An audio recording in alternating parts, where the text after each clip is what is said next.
Sir నమస్తే. నిన్నే Mumbai conference లో మాస్టర్కే పంపిస్తామని సక్సెస్ అయ్యింది. అవును సార్. అలానా?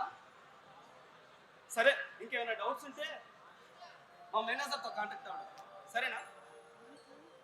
సరే సరే సరే, I will call you back. Welcome welcome welcome welcome mister సత్యం.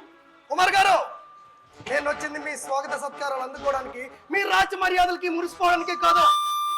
సమస్యల గురించి మీరు ఏం ఆలోచించారో చెప్పండి. సత్యం సత్యం సత్యం, మీ సమస్యల కోసం డిస్కస్ చేయడానికే మిమ్మల్ని ఇక్కడ పిలిపించాను.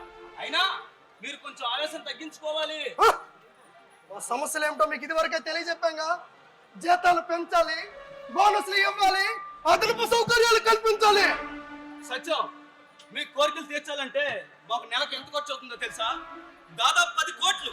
తెలుసు, మీకు ఎంత ఖర్చు అవుతుందో మాకు బాగా తెలుసు. కానీ మేము చేస్తున్న ఉత్పత్తుల వల్ల మీకు కలిగే లాభం కూడా మాకు బాగా తెలుసు. సుమారు 200 కోట్లు. దాంతో పోల్చుకుంటే ఇది పెద్ద భారమా? మీ సమస్యలు తిరస్కరిస్తే సమ్మె చేయడానికి సిద్ధంగా ఉన్నాము. మా శ్రమజీవుల శక్తి ఏమిటో మీ యాజమాన్యానికి రుచి చూపిస్తాం. అలానే సత్యం గారు, మీరు రుచిని చూపిస్తే ఇక్కడ ఎవరు చూస్తూ ఊరుకుంటారు అనుకున్నావా? మీరు మానేస్తే మీ ప్లేస్ లో కొత్త వాళ్ళు రిక్రూట్ చేసి మా ఫ్యాక్టరీ ముందుకు తీసుకెళ్తాం.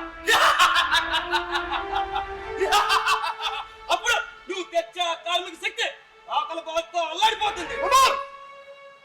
మీ బెదిరింపులు నీళ్లు చల్లితే ఆరిపోవడానికి ఇది తాటాకు మంట కాదు, కష్టజీవులు కడుపు మంట.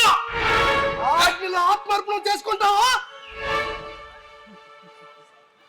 ఓకే సత్యం, కూల్ డౌన్. చివరగా నీకు ఒక అవకాశం ఇస్తున్నాను. ఇది తీసుకొని ఇక్కడి నుంచి మర్యాదగా బయటికి వెళ్ళు.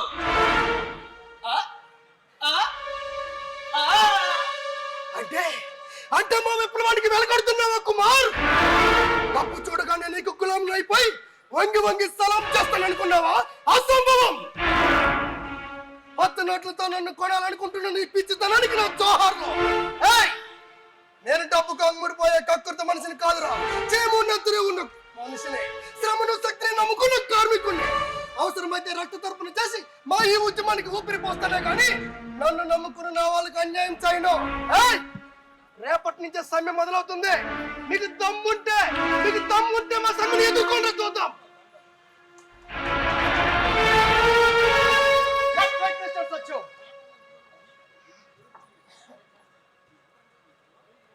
మీ కోరికల్ని మేము అంగీకరిస్తున్నాం.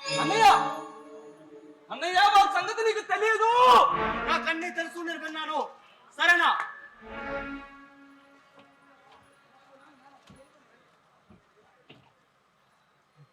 మిస్టర్ సత్యం, మీ కోరికలను మనస్ఫూర్తిగా మేము అంగీకరిస్తున్నాం.